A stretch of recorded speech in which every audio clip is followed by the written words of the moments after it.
These interviews are a part of the Oklahoma Historical Society's Oral History Program, Living Legends collection. These interviews were done on the 16th of June, 1959, in Oklahoma City, Oklahoma, by Mr. George Shirk. The interviewees are Colonel Frank Cleckler, that's capital Cleckler, and Mrs. Jeanie Morley, that's capital Morley, former teachers at the Jones Academy and Armstrong Academy. This material is being re-recorded on the 14th of January, 1988 for inclusion in the permanent collections of the Oral History Program by Judith Michener.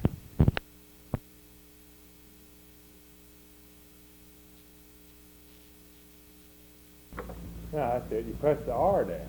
No. That was a trick. This is George Shirk speaking.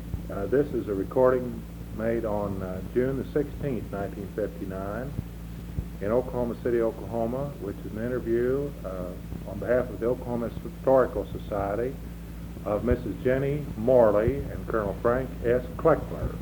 The subject of the interview is life at Armstrong Academy and life at Jones Academy, formerly in the Choctaw Nation in Indian Territory. We will first interview Mrs. Morley, and we'll first discuss her life as a teacher and a resident at Armstrong Academy. Ms. Morley, what was your name before you were married? Clark. Jenny A. Clark. Jenny Clark. In your home? Winona, Minnesota. Would you mind telling us how many years young you are? I was born in 1874. 1874. And what prompted you to come to Indian Territory?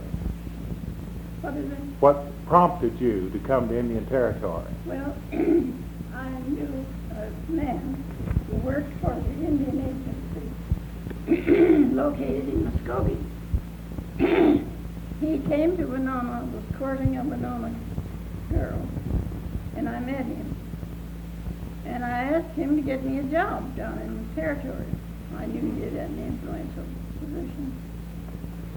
And he said, all right, what do you want? How much will you come for? I said, my board and clothes. And so that was in the summertime. Of what year? 1900. The summer of 1900. Mm-hmm. And so you came down to Indian Territory on the train? So in December, I got a telegram from him asking me if I would take a position in an Indian school In the Indian Territory. as primary and music teacher. Did he tell you which school it would be? He didn't even tell me it was a boys' school. Uh-huh. I didn't know which kind of a school it was. And you accepted? I accepted. And I came to Muskogee and stopped over to see a friend that lived there in Muskogee. Mrs. Wayman Crow Jackson. You might have heard of him. Yes, ma'am. He was a lawyer there. And then I came down the train from there to Caddo and got off at Caddo. Yeah, only stopped at Caddo. Did someone meet you at the train? No. How did you get on out to Armstrong? Well, I went to the livery stable, or to the hotel, and he owned the livery stable. And I engaged a man to take me out to the school. Do you remember the month of 1900? In December. December of 1900. Was classes, were they in operation when you arrived? No, it was on a Saturday. On a Saturday. And the children were out of school, and they were curious to see the new school mom when she came. And as we drove in on the campus, the building was built in a L shape. And we drove in, as we drove in, there was a head or two or three heads sticking out of every window in that whole school looking for the new school teacher. How many buildings were there at Armstrong? Well, there was just the school building and then the storeroom. Were there any outbuildings? The storeroom was A an storeroom. outbuilding. Uh-huh. And the post office was in the storeroom, too. Did it have a separate name, No. the post office? Oh, just Academy. The Academy. Was that if you wrote a letter, you'd address it to Academy? The Academy of Indian Territory. Indian Territory. And that was where the post office was? Yes. And was there a postal clerk in there? Oh, no. The superintendent. Was he also the postmaster? He was it. I see. How much land approximately was there in connection Now with? that I don't know. But they raised a crop, I know. And we had a garden. But I can't tell you how much. What size building was it? Were the students, did they live in the building where the classes Students were? all lived in the building, and it was a two-story frame building. And the bedrooms were in that building, Up on the second floor? on the second floor. And then where was the dining hall? That was on the first floor in the L, and above the dining room was the schoolroom upstairs. Or the classrooms were up on the Classrooms second floor? were upstairs. What members of the staff were there when you arrived? Do you remember their names? Well, yes, I can remember them pretty well.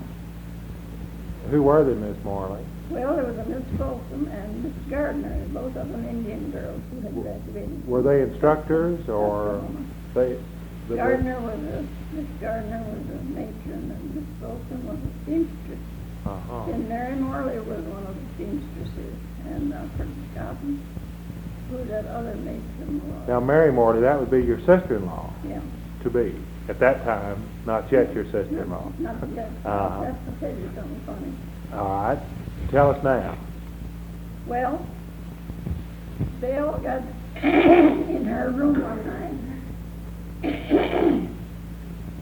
And they were speculating on what the new teacher was going to look like. I hadn't arrived. And they all said, well, she's so-and-so, and this, that, and the other, described me. And Sam said, well, I'll tell you what she is. She looks like she's a little short woman. She has dark brown hair. And she's about 26 years old. Well, anyway, I'm going to marry her. What brought forth the remark was, I should have told that first, his sister was opposed to everybody that he ever looked at. So as soon as he'd pay any attention to anyone, she'd take a dislike. So he thought he'd nipped that in the bud early, did he, by announcing He was just kidding, of course, he hadn't even seen And Mr. Sam Morley was the superintendent of the of Armstrong Academy? Well, then the staff consisted of Mr. Morley and the two Indian ladies you told us about, and yourself. Then were there any hired hands, any carpenters? Or They had some farm hands. were they white people or Indian? No, they were Indian. They were probably working I've on. forgotten. Well, how was the building heated? The stove, Wood stoves, wood coal stoves, stoves? and each of us had our boy who did our errands for us. Got us a pitcher of water at bedtime and got us some fuel for our stove. What kind of lighting did you have at night? Lamp. Kerosene lanterns? Lamp. What kind of a garden was there? Was there large enough to raise all the vegetables No. needed? No. Did you have any milk cows? Yes, had cows. Pigs? Mm-hmm. Enough to feed the students? For the stock? Meat? I don't think they, let me see, did they butcher? I don't remember, but anyway, one night, while I was there, the boys decided they wanted some pork for refreshments. So they went out into the pig pen and got them a pig and killed it and butchered it and cooked it out in the woods. Well, of course, it got out. There were just too many of them in the secret. And they were severely punished. Of course, I heard the pigs squealing, but I didn't know. I suppose that was part of having pigs around. How were the people paid? The government paid them. Uncle Sam paid your salary? The government, yes. What were you paid by check? Would you get a check through the mail, or were you paid in cash? Oh, gee, I've forgotten, but I got it. Did you have a separate room? I did the second year. I was there from Christmas on the rest of the year. And then the next year, I was back there. And the second year, when I went back there, that was one of my requirements. If I came back, was to have a different room. So they gave me a room by myself. But when I first went down there, they put me with Miss Gardner, one of those Indian women. Was she the one that was the seamstress? Mm-hmm. Was there a cook in addition to these others? Oh, yes, the cook was a great, big, fat colored man. The cook was a big, heavy-set colored man. Was he a pretty good cook? Oh, he could make biscuits and cornbread and fry meat and boil beans. And that was a good deal of our menu. Did the staff eat with the students at a separate table? One employee at each table with 7 boys. Mm-hmm. Now tell us something about the students. About how many students were there when you were there? Well, there were, as I said a while ago, I think there were about 90, because I remember that I figured I had more than half the children in my, and my schoolroom wasn't much bigger than my dining room there. It was large. Your dining room is probably about 8 by 12, 8 by 14?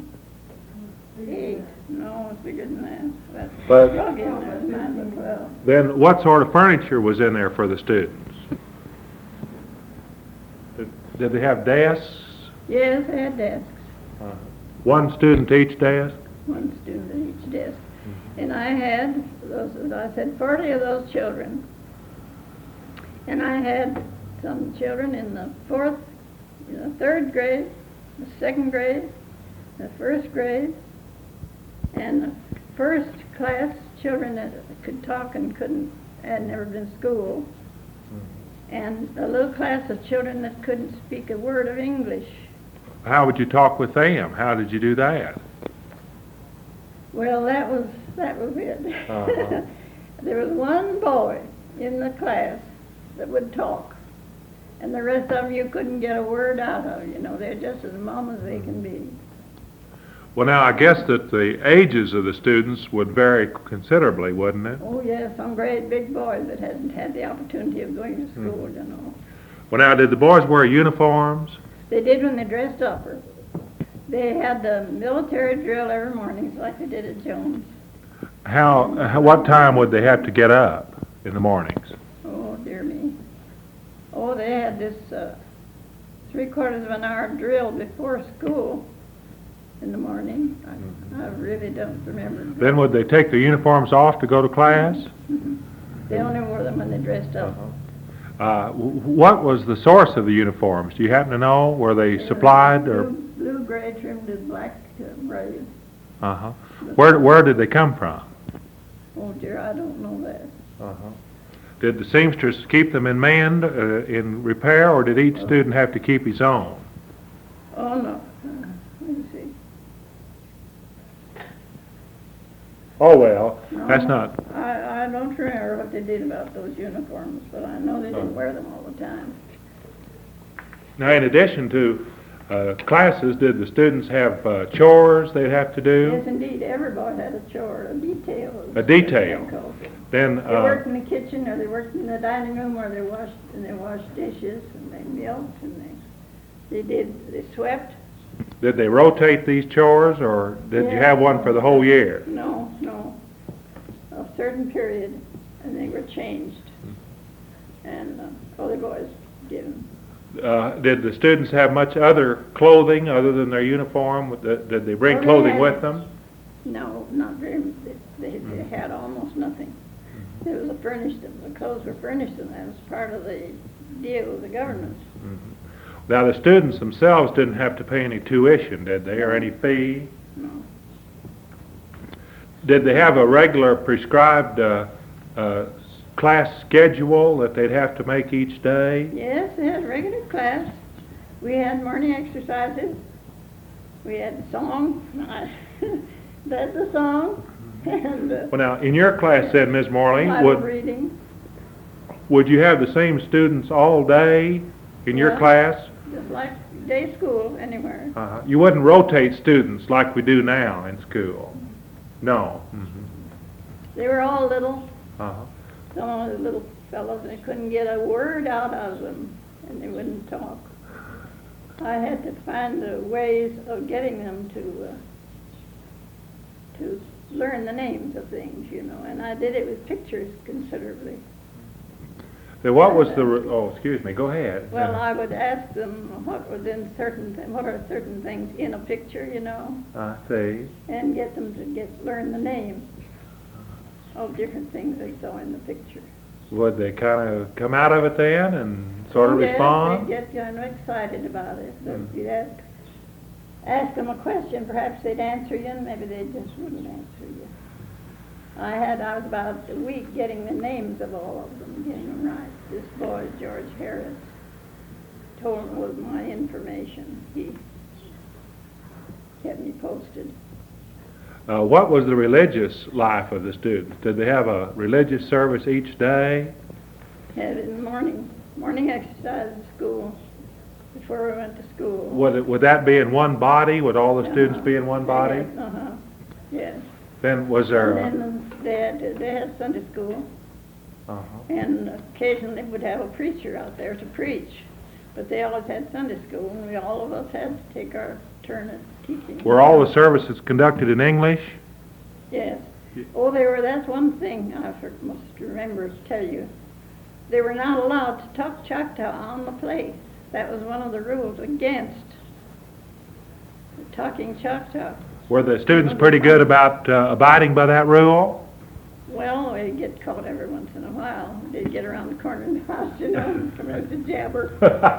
Among themselves, they'd probably talk Choctaw, wouldn't Yes, you couldn't keep them from it, but that was a regulation. They were not supposed to speak the Choctaw language at all. Then the class, would it break up at noon for the noon meal? They had a regular noon meal. Then all the students would go into this one common dining room, and you had a table with 7 boys, Yeah. and each of the others did The too. dining room was a great big place, it was the same size as the schoolroom upstairs. Oh. Then would the students go by cafeteria style and get their food? No, they sat down at the table with food was put on the table, old-fashioned style. Oh, like family style. Then there would be certain students that would have to gather up the plates and wash them. Oh yes, there was a detail of boys that had that to do. Were there semesters, or was it just one school year? I think it was just one school year, as much as I can remember about it. Did you have a study hall? Would they have out of class? Every night, study hall. And then was there lights out or taps? Lights out or at 9 o'clock. 9 o'clock. And the students were in bed by 9. Shortly after. Lights went on, I think, at 9. Did you have marks or grades for the students? I didn't in my classroom, and I don't know what they did with those older boys or not. I don't think so. You were telling us about the quartet that you assembled. Well, tell us about that, Ms. Morley. Well, the superintendent, Mr. Morley, asked me to teach the boys a song for the closing of school. And he wanted a quartet. Well, these Indian boys, great big fellows, could never have sung a note except in unison, you know. And you had to teach them each one by himself, and then put them together. And there were a few discords. What kind of songs did you sing? Bible songs? Oh, well, mostly. That's the only kind they seem to know or take to. But I've forgotten what the piece was, but we drilled and drilled and drilled. And How did it work out? oh, they sang. Did you have a recess for Christmas? I can't remember what Christmas. I did. The We all did. students went home, in other words, for Christmas. No, the students didn't. Most of the students didn't go home. Most of them are orphans, and they had no home. And as soon as they get old enough to go to school, the people who took care of them would send them out on the mail hack, as they called it. Send them out the wagon, you know, and put them in school and leave them there till they finished. Did you have a regular organized Christmas event, Christmas party with a tree and everything No. for the students? No. No, didn't have an exchange of gifts or anything like that among the Oh, we students? did amongst the employees, but not Among the employees? Oh. Were the students allowed to have visitors Oh, yes. anytime? No restrictions on No. company or anything like that? What did you do in the way of discipline? What type of disciplinary measures did you have to use? Frank don't know. Colonel Cleckler is laughing. We'll get to him in a minute. Well, they had, in the first place, they had drill in the morning. They all had to get out and drill for 30 or 40 minutes. And they had an officer, they called him the officer of the day. I don't know whether that's in regular Army service or not. Did they have an officer Oh, of the yes, day? Was No. that one of the students? Yes, one of the students was the officer of the day. And anything that was reported to them during the day was reported the next morning at the time they drilled. And then they'd give them demerits or some kind of marks? Give them a switch. Switch. He used to line them up there. I'd go in my room and stop my fingers in my ears. But he'd have a whole bunch of kids to whip. Oh, Mr. Morley would? Nearly every day there's a lot of boys reported for talking Choctaw or doing this or something else they shouldn't do, you know. And then he'd just line them up and give them... And he'd see them after the drill was over before school. He'd discipline them. How did you do with sickness? Was there a little... sick room. We had a sick room, and by the way, we had an epidemic of smallpox while I was there. Oh my, can you tell us about it? How did it do?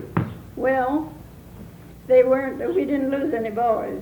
Some of them were pretty sick, but they had a regular sick room where when the boys were sick, they went to the sick room and were doctored. But the smallpox, Sam sent for Dr. Leroy Long, who was then practicing medicine in Caddo. Before he came up here at the city, he was in Caddo. Yes, well, And he came out and vaccinated everybody in the school who had not been vaccinated, and there were very few that had been. He went through that whole school, examined every single one. So we all had a sore arm or a sore mouth. I had mine done down here so I could dress it. I didn't have anybody to take care of me. I had to take care of myself. Then what sort of athletic events would the students Baseball, be? Baseball? football. Football. Would you play other schools? Yes. I know Colonel Cleckler's always said that the Thanksgiving game between Jones Academy and Armstrong was always quite an event. Yes, of course. We'll get him to tell us about that in a minute. Could the students leave the grounds anytime they wanted to? If they wanted? They'd run away. They'd run away a whole lot. We'd catch them, bring them back, and give them a whipping. Then would they run away again, or? Usually not. Then what, did they actually graduate and get through school, or would they? Yes, they finished, I don't know what grade it was. Do you know, Frank? Well, Jones, once had 2 years of high school, but later on it was only through the 8th grade. I don't know about Armstrong. I don't remember. I imagine Armstrong probably at that time wasn't beyond the 8th grade. I don't imagine so. Because they didn't have the teacher. Well, now back to yourself again, Ms. Morley. When did Mr. Morley make good his statement that he was going to marry you? Well, let's see. I went down there in the middle of December in 1900. I taught the rest of the year, and I knew that he was interested in me, and I went back home in June. But my mother was very sick, and I didn't expect to come back at all. But in the meantime, she passed away, and I didn't have anything else to do then. And she was urging me and Mr. Ballard, the superintendent of the schools, all the schools, Choctaw schools, offered me this raise. Do you know what I got? No, I was going to ask you. Well, the first year, I got $50 a month and paid $7 board. $7 a month. You paid that out of your salary in addition? Yes, out of my salary of $50. And then they raised it to $60 the next year. And you still had to pay the $7 for your board, though. $7. Well, then you did come on back in the fall of 1901. Yes, after all, after yes. your mother's death. Yes, I came down there and taught that year. Taught the school year of 1901 back at Armstrong. Yes, And was Mr. Morley still the superintendent? yes. When he went there first, before that, he went there as the principal of the school. But he later, when Mr. Tom Hunter retired, he became superintendent. Then he was superintendent there until, then that next fall of 1902, in November, we were married Where were you married, Ms. Morley? at my home at Winona. Oh, went back to home for that was fine. And then we were transferred over to Jones. To Jones Academy. After, you never went back to Armstrong after you were married? Yes, yes. When were you transferred to Jones? Well, I'm trying to think. I've been mixed up. Oh, well, the date isn't too vital here. We're more interested in the things that transpired there. How did Jones compare with Armstrong? Approximately the Oh, it was same? very much more desirable. The building was nicer, and I don't know, it was a nicer part of it. It was a more civilized part of the country. Armstrong was a long way out in the woods. And when I took that drive out in the woods with that man, I thought I'd never get there, and I'd never get back.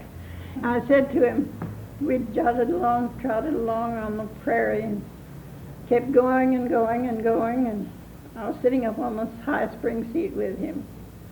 And I said, well, where is it? How much farther is the academy? He said, well, you see that mountain over there? Over yonder? I said, yonder? I said, yes. He said, well, it's over there.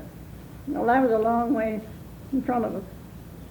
But we kept going and going, and when we got there, he said, well, I reckon I made a mistake. It isn't here. It's, you see that one way yonder? Well, that's it. Well, then, Ms. Morley, after you got to Jones Academy, did you have a student by the name of Frank Cleckler? No, I didn't have Frank Cleckler a student until we went to Jones Academy. Yes, ma'am. I say at Jones. Yes. Oh, at Jones, yes. Well, let's talk to Frank just a minute. Colonel Cleckler, if I'm correct, you were born in Indian Territory. I was. Tell us about the circumstances of your parents being there. Well, my father came from medical school direct to Indian Territory to start his practice of medicine. At the time, they were building what's now the Rock Island Railroad. It was called the Choctaw, Oklahoma Gulf. And he established his first medical practice at the little village of Red Oak. Yeah, And that's Red where Oak. I was born. And when were you born, Colonel? 1894. 1894. How did you happen to be going to school at Jones? At Jones, well, my parents were great friends of the Morleys. They had known them in Arkansas. And my father lost his life at a little town near Jones Academy. And by the way, he was the physician for Jones Academy at the time. And He stopped by to see my baby. yes, It was his baby. this baby. And soon thereafter, my mother got Mr. Morley appointed our guardian. And as such, we were eligible then to go to school at Jones, the same as an employee's child. And at that time, Indian Territory had very few good schools. And, as a matter of fact, very few graded, so-called graded schools. They were called subscription schools. And Mother thought Jones Academy had much better school facilities. She was herself was a teacher. Was she a teacher at Jones? Not at Jones, no. But she had been a teacher, and since Mr. Morley was our guardian, we were eligible to go there, and the school was better, and so I entered, I believe, in the fall of 1906. The reason I asked, I knew you were not of Indian extraction, and so was interested how a white boy would be going to Jones, but it's because you were the ward of the superintendent. That's correct. And then how old were you when you entered, if 1906? Well, I must have been about 12 or 14, something like that. That old, about 1906, yes, about 12. Then what grade? Did they have graded? Yes, I think it was in the 5th grade, I believe I was in. Well, now tell us about Jones Academy. Were there several buildings, one building? Almost everything was in one large 3-story brick building. Well, that's the building that's still there. The building was still today. there. There were one or two others. There was a frame house in which the farmer lived, the Plunketts. The farmer was named Plunkett? Farmer was named Plunkett. Farmer and his family lived in a frame building on the school grounds. And as I recall, at that time, everything else was in the one big brick building.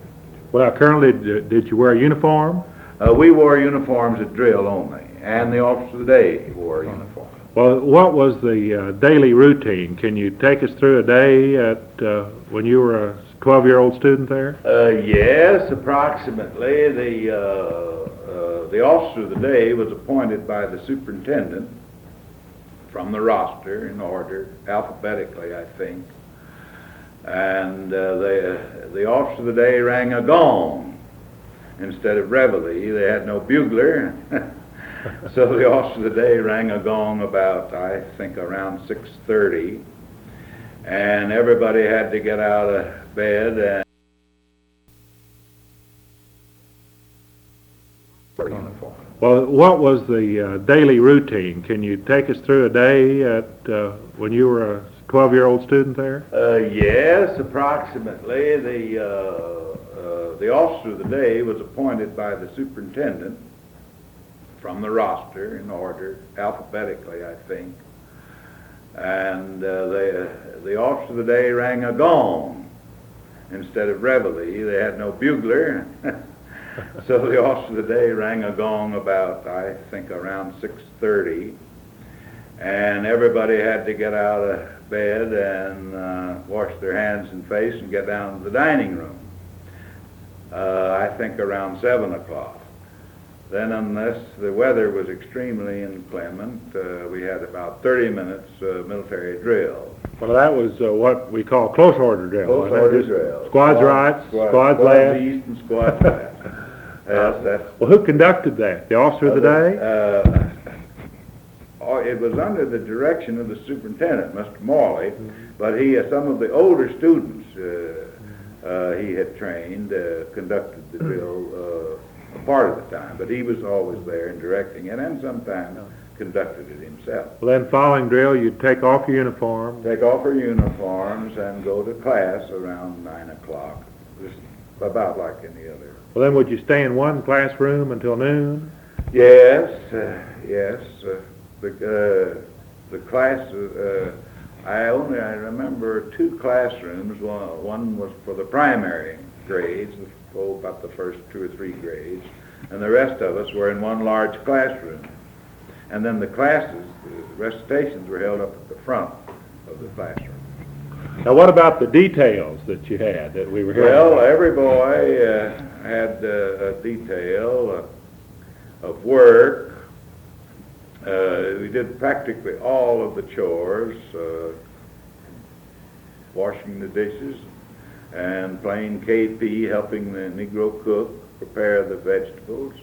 Others waited on the tables, and others milked the cows, and he even Saturday cut wood for the furnace.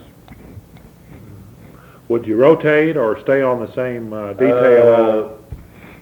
That was pretty much the discretion of the superintendent. If a boy liked a certain detail and did the job well, the superintendent would usually let him continue, but they were rotated generally. Well, now, Frank, did they have things like today we call manual training or anything Yes, to do? yes, they had some manual training. They didn't have a very extensive shop equipment. They did have some manual training. Oh, what, Miss Morley? I was going to say, Mr. Roosh passed away not long ago. Oh, he did. He was a Manual training teacher. training teacher. At Jones? I got in the paper. Mr. Roos? Roosh, R-U-S-C-H. R-U-S-C-H. He was a manual training teacher. And Could you have visiting hours anytime you wanted, or did you have visitors? Well, parents of boys could come, or friends, of course, except during school hours, naturally, they weren't allowed to cook, but they come weekends and outside of school hours to visit. Was there any kind of a canteen or anything where the students could spend pennies or nickels? No. No, except that some boys sometimes had their own canteen out of a trunk. They would get. Was that legal or extracurricular? Well, it was permitted, yes. Uh-huh. If a boy would lay in a little supply of candy and knickknacks at the store, or when he went to town on weekends and sell to the other boys. Well, then, back to the daily routine, after lunch, or did you call it lunch? Dinner? Well, they called Noon it meal? dinner in those Yeah, days. a lot of people still do. What would the students do in the afternoon? Well, we had classes in the afternoon from 1 to 4. Same teacher, same group, teachers, yes, same rooms, yes. and then from 4 o'clock on. From 4 o'clock on, you could Played a little while. had a play hour, unless you had a detail that required duty at that time. We played baseball and football from 4 to around 5:30, time to get ready for dinner. Well, talking of athletics, tell us about the big games between Jones and Armstrong, and what were the other schools that you played? Well, they played some of the local high schools, Hartshorn, Krebs, and even McAllister once or twice. Of course, McAllister had a much better team usually than the smaller towns around there. But the main game was with Armstrong Academy on Thanksgiving. And that. Would you rotate between locations one year? No, they usually played at Jones Academy because I think we had better facilities there. What was the religious life at Jones, Frank? Well, each morning they had a ceremony. They called it exercises in those days. Somebody read an extract from the Bible and sang a song or two. And then on Sundays, they always had Sunday school conducted by usually one of the teachers or the superintendent. And occasionally a visiting minister would come in and hold church services, but not regular, but always Sunday school on Sundays. Did Jones have livestock and butchers? Yes, they had quite a little dairy herd. It furnished all the milk for the entire student body. They raised some cattle and a good many hogs. I don't remember that they butchered cattle, but they did hogs. They butchered quite a few hogs, but not that didn't supply the entire requirements. You told us about Mr. Plunkett. Now, can you tell us about the other members of the staff? Do you remember their names? Well, aside from the teachers, well, all of them. All the employees. Well, Mr. Morley was the superintendent all the time that I was there. I remember two principals who were in charge of the academic department. One was A.E. Riling, who is still living, I think, at Spiro, Oklahoma. And the other is J.W. Graves, I believe, followed Mr. Riley. Mr. Graves later became president of Northwestern Teacher College and Central Teacher College. And as far as I know, he still lives in Seattle, Washington. Then were there seamsters? Yes, I've forgotten the names. We had usually a woman called a matron who was sort of in charge of the housekeeping arrangements. Miss Fleming. Mrs. Fleming. Miss Fleming. I remember Miss Fleming, and she had some disciplinary responsibilities too. Well, now, Frank, you heard Ms. Morley tell about the switchings over at Armstrong. Did the boys get switchings at Jones? Oh, regularly. I've had many a one. Fred got one time. Fred? Fred. Frank's brother Fred? Yeah. Uh-huh. And he always resented it. He said he didn't deserve it. What did he get it for? Do you remember? I don't remember. I've forgotten. He claimed that it was a case of mistaken identity. But Sam All had to sorts treat of him all small alike, you know. infractions. That's about the only form of punishment. Did they have the rule against speaking Choctaw? At that time, I don't believe they did. They were a different class of boys went to Jones. Of course, the idea of not speaking Choctaw was to make them learn the English language. The Miss Morley mentioned that so many of the students at Armstrong were orphans, which I don't imagine was necessarily true at Jones. No, it wasn't. Jones Academy had some orphans, of course, but it wasn't restricted to orphans. Did the staff have separate little rooms of their own for their own Yes, living? most of them, I believe, had separate rooms. How would you get your mail? Mail was on a star route. The mail hack? Mail act. I think it came daily, and one of the employees, usually the superintendent, was the postmaster. Now, Ms. Morley, you've heard Frank tell us about life at Jones as a student. Does all that sound accurate? Do you agree with what he said? Oh, yes, I agree with him. He didn't tell anyone. How long were you and Mr. Morley at Jones? Well, now I wonder. I believe it was 1907 when we left there. No, later than that, Aunt Jenny. Or were we there 7 years? Yes, I think so. And we moved to Hartshorn, and he was president of the bank at Hartshorn after he left the school. You were still there when I graduated in 1911. Elizabeth, She went out in the kitchen, Miss I Morley. was gonna ask her her age, and I have to figure it from her age. How long? But we were there a number of years.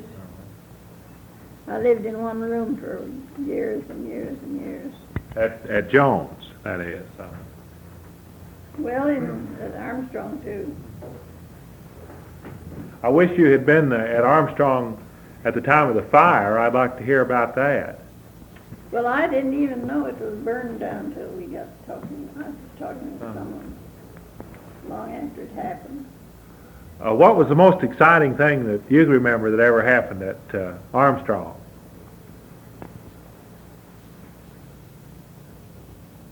Do you have any robberies or shootings or drownings or anything that caused a lot of excitement? Nothing exciting like that, except when the boys stole the pig out and we took it out in the woods and butchered it. There was about 30 of them. Well, that was about a third of the whole student body was in on that little deal. Frank, what all would you say was the most excitement ever at Jones?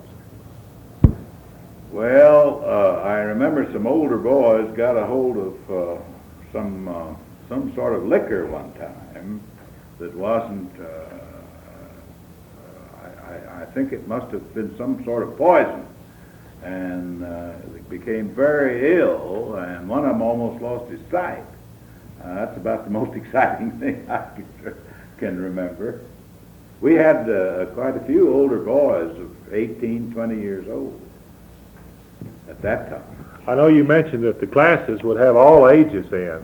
The ages and the grades didn't seem to go hand in hand. No, many of the boys had never been to school, and many of them, well, some of them at least, couldn't speak English when they came there, and so they had to start in the first grade.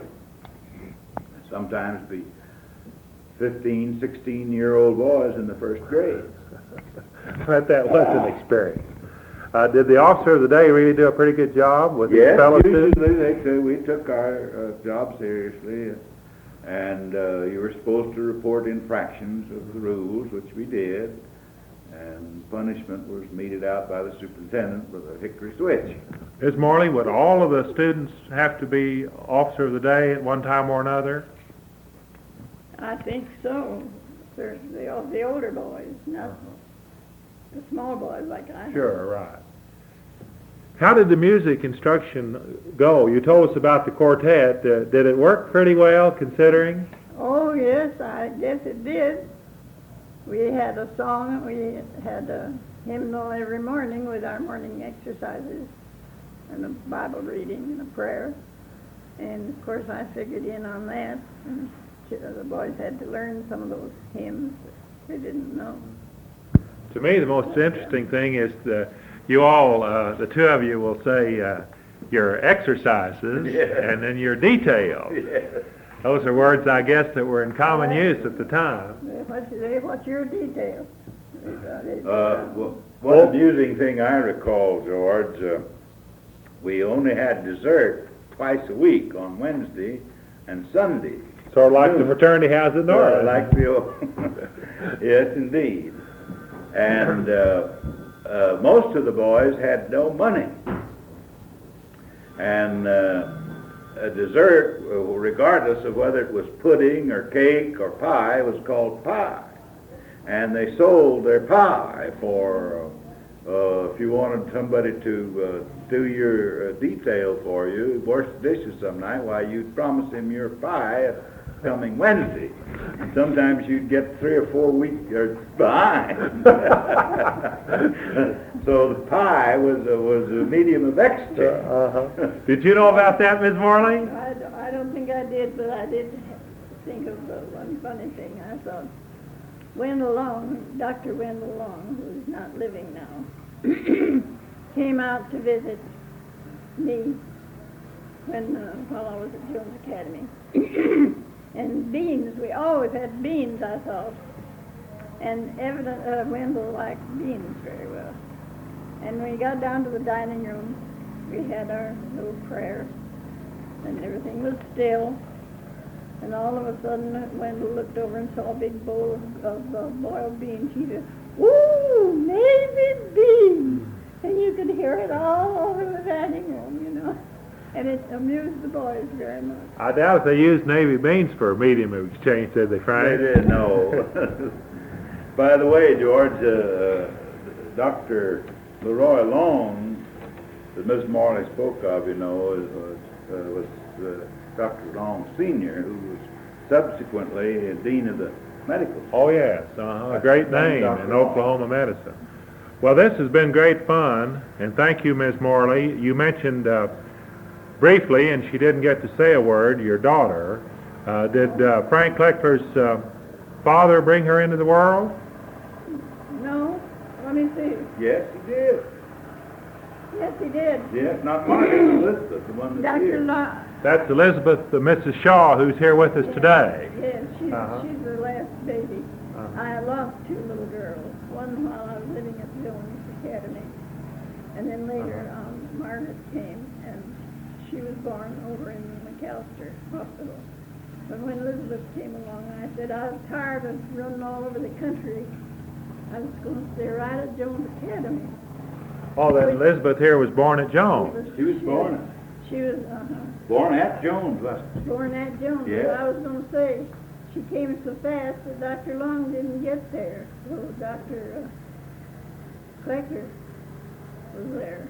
he didn't have so very far to come. Well, next time we'll have to interview Miss Shaw here about her life at Jones too. Well, this has been great fun, and I do thank you both. We're going to file this recording, of course, in the historical building forever and ever. Thank you so much. You might.